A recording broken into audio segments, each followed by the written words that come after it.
Hello to the chess chicas and the chess chicas. Today we are going to take a journey to the land of defense. Defending in chess, a topic that I feel like I haven't been covering sufficiently. Hopefully this video is going to be the beginning of a beautiful friendship. I'm going to show you today a game that I played against very well-known German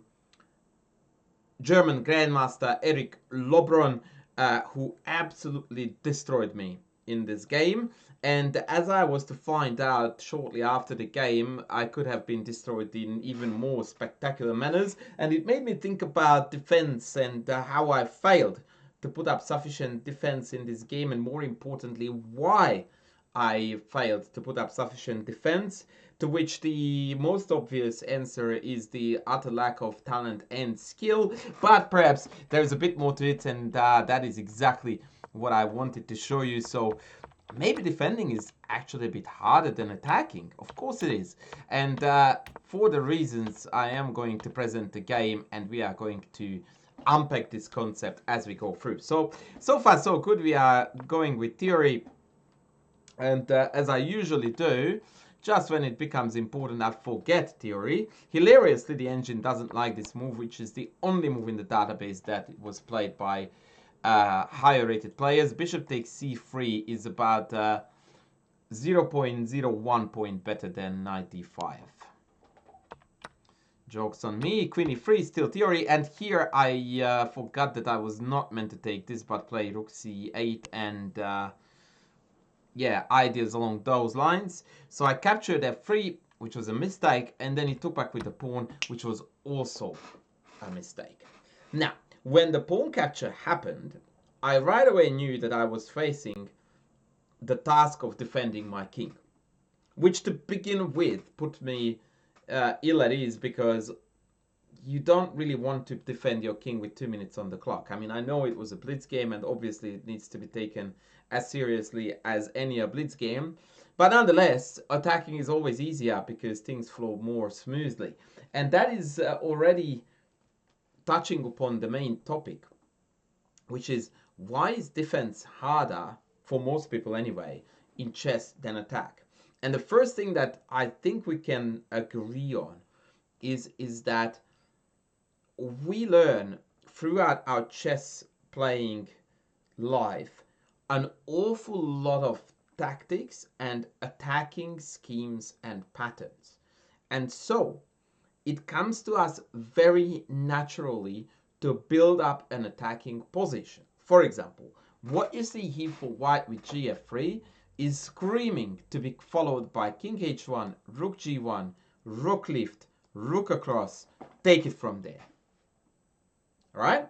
Now that is at the very least 3 moves, but let's be honest, there is a fair few obvious follow-up after that to join the party. So 3, 4, 5 super easy moves to play. Super easy moves to play for white. For black,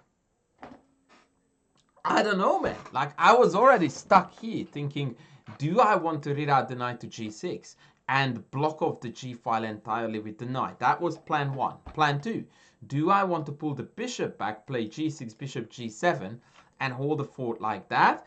Or plan 3, do I play knight f8 and just, yeah, actually that doesn't make any sense. But as you can already see, like, I am struggling to identify the matching defense that deals best with the proposed attacking scheme, which we both know is coming. He doesn't have to think, I do.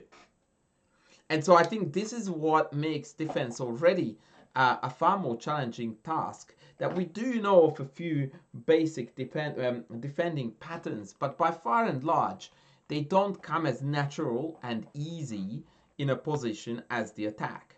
I played rook c8 because, and that's the other thing, by the way, with defense, that in defense you basically have got, you have to be at least of 2 minds. One, do I even want to defend, or do I want to see counterplay ASAP and counterpunch? Or do I want a mixture of defending, but occasionally when the right opportunity comes, counterpunch? And third, where can I sprinkle in some trades, which is also a tool of the defender. But to time them perfectly was definitely a tough ask for me. So I played in this position bishop f8. As you can see, the first move that the engine disapproves of. And to my greatest shock, knight b6 is one of the most popular moves here, which didn't even occur to me because I didn't think that I could afford losing another piece from the king side, losing as in not have it at my disposal in the defense. But it turns out that after rook g1, knight c4, I'm just on time to inconvenience the white attack, so that they would either have to trade, which is undesirable because that bishop was desperately needed in the attack there, although even this looks quite dangerous, but I feel like I should be able to hold this. Right, and after queen e2, maybe then bishop f8 or g6, I don't know which one it is. But even this position doesn't fill me with a lot of hope and trust. I actually don't, for a human eye, this doesn't look right at all. Oh, on that note, by the way, going further back, one thing that I didn't quite appreciate with regards to the attack was that I could have already utilized a very drastic measure here, which is why I didn't utilize it, which is to play f5. Now this invites the structure of takes and queen takes, which I really hated because of bishop b5, but it turns out that there is nothing to be afraid of, just simply pull back. And this is a very, very decent French. I don't have my terrible French bishop, and white's pawn structure is compromised. French players would give an arm and leg to have a position like this. So anyway, I went bishop f8, rook g1, and king h8. I thought that it was absolutely imperative to be out of the g file. It's not, because we will have to play g6, and given that we play g6, there is absolutely no chance. We are switching over to a different mic, so audio will be better now. Hate Windows updates. Absolutely hate Windows updates. Like with a passion. Now I think, yeah, it turns out that king h8 g6 is just not quite the same story. So, yeah, g6 I think is the engine's main move, and the fact that e5 is the preference says a lot about white's prospects. Anywho, this is how we went. So I went king h8 because I wanted to be out of the file. Rook g4. Apparently g3 was more precise. Lucky I said attack is easy. Obviously g3 is better because then you can slide to h3, whereas from here you can't go here because that's currently covered. Rook g4, I played queen b6, and that was basically my defensive idea in my head, was that I was gonna commit to g6, bishop g7, knight f8, and when the opportunity presents itself, take b2, come in with a pin, and try to pester white kind of from the side, so that they can never have enough pieces around my king. Now, testament to how tragically incompetent I was at defending my position and also understanding what was going on is the fact that here, the absolutely sensational... I wanted to flip the board. Bishop takes h7 is actually already winning by force. And this is an insanely clever idea, which doesn't quite fit in, by the way, into most attacking patterns. Once again, somewhat contradicting my thesis, but also supporting it, because it turns out that even when I'm trying to set up a regular defensive setup, I'm just getting knocked out. And this motive is insane, by the way. It just turns out that I have no defense. And when you look at the position, you go like, hello, no defense against what exactly? And that was my question to myself too when I looked at this. And I'm like, okay, so let's play a pass, whatever. Queen a6. What's threatening? Hello? How is that? How is that for a little fretzy? And by the way, queen a6 is a sensible move in that it cuts out queen d3 check. So for example, after bishop h6, gh, the standard winning method is check followed by mate. But now it's actually queen f4. And if you think that, yeah, no worries, f5 and black has it, no. Nope. Nope, we don't. Takes, and there is no way to stop the mates. I mean, this variation alone just makes me think that, man, defense is rough. Like, White just threw in the kitchen sink and ended up checkmating the heck out of black in the most incredible fashion. Now, needless to say that neither of us saw it in a blitz game. Like, this is an absolutely outlandish idea and an incredibly difficult one to spot. A few more variations, by the way, to entertain you there. Like g6, for example, loses to rook takes g6, which is also not bad. Takes and then queen d3, and mate is unstoppable. But yeah, bishop h6 was particularly nifty. I really like queen b2, bishop h6, rook c3. When bishop takes g7 is a new type of icing on the proverbial cake. As you can see, the mates are just coming in unstoppably. So I totally missed that. Rook g1 played. I played queen b2. I don't need to tell you that, again, this move completely misses bishop h7. Fortunately, my opponent did too. He played here rook h4, which is a mistake. And now after g6, I'm actually back in the game. And I was hopeful at this point that I was going to hold this attack. My opponent played rook g3, and again, I was quite aware of the various dangers that were lurking around. In particular, there was a motive that I don't know how I calculated this line. I really, really like this idea. There was a line where I looked at...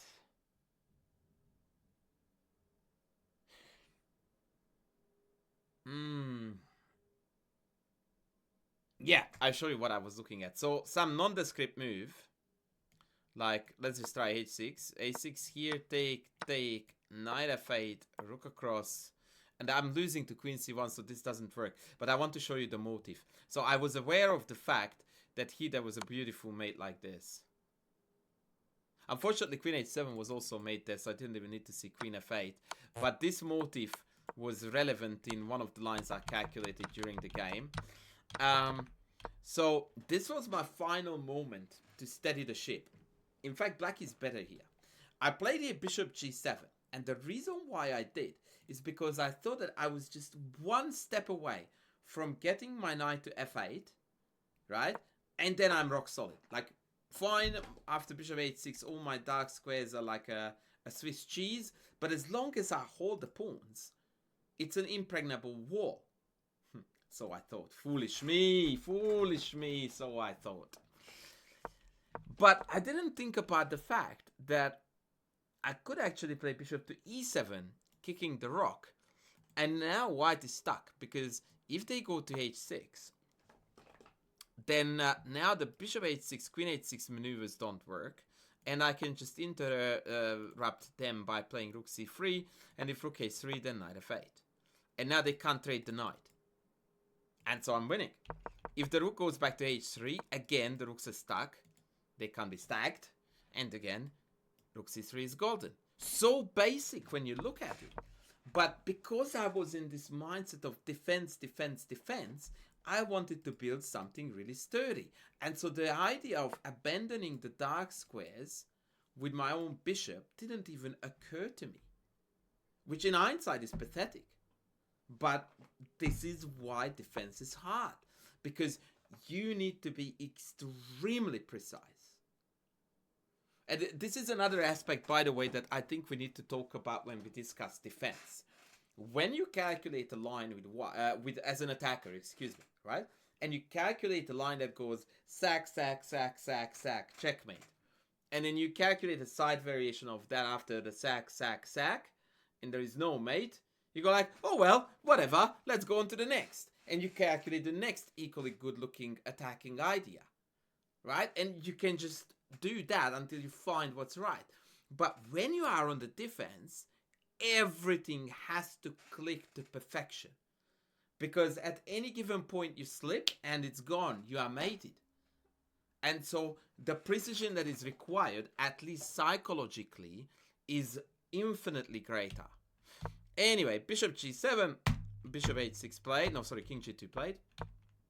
And again, this was my big moment to play knight f8 and still claim the game. But I didn't think it was necessary. I thought I had time for rook c3, which I did tell you that I wanted to play. And that was my greatest hubris of not being able to find the balance between defense and punching. Had I played knight f8, I think I would have won this game. Because the point is that now after... And I was looking for this motive too, by the way, which makes me all the more hurt about the fact I missed it. The idea is that, and that the reason why my opponent played king g2, by the way, to make it clear, is because after bishop h6, I can just take, and check. Remember the trading weapon for the defender. Queen trades, game over. So he had to get out of the check, or so he thought, hence king g2. And now if I had played knight f8, although not check, queen c1 is still a royal pain to deal with. And the reason for that, I don't want to quite spoil it for you because I will show you first how I lost the game, because that was absolutely marvelous. And if I don't forget, I will backpedal here. So let's see what happened. I went rook c3, my opponent played bishop h6, and now we're dead. That's it. If you want to give yourself a very cool exercise, pause the video now and try to work out how white wins this position by force. Beautiful tactic. Absolutely marvelous. I will switch it back now to my side and I will show you. So my opponent took on g7, queen check, king back. I mean, whatever. Really, it doesn't matter as to where I go. And he just went boomski. And that was the point when I went like, ah, ouch. That's rough. Because after takes, I cannot take with the pawn, which I thought I could, because of check, check, and mate. Hi. And to add insult to injury, if I take with the knight, which I did do in the game, there comes check. There comes queen takes g6. And now the only sensible thing to do is to try to run. But it turns out that I have nowhere to run. Mate is unstoppable.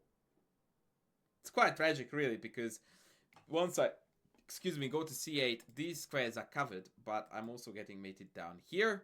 And if I go queen b5, I get captured. So it's just mated. Just. But good enough. Extremely unfortunate, but it is what it is. Now back to the final finesse in the defense. If I had played knight f8 here first, like I should have, after bishop h6, queen h6, queen h6, queen c1 wins for black. The reason for that is because after the very natural and thematic f4, I now have rook c3. And what it does is that after bishop takes g6, I can eliminate an attacker. Going back to trading the attackers. And white doesn't have enough oomph in the position to beat me. After rook h3, I still need to be careful. Mate is threatened. King g8. Only move. And now the queen sack is not coming with check, so I can just run away. And otherwise, there is no attack. That's it. There's no more gasoline left in the tank. I will play queen d2, force a trade on the heavies, and win the endgame, and the game is over. So that was my little discussion, friends, about defense, the psychology of it, the how to do, what to do. But in general, my theory is that the less time you have in any form of chess, the more likely you should be trying to attack rather than defend, because boy, is defending difficult. Of course, it is very much possible, but that's where things are less fun and a lot more tough.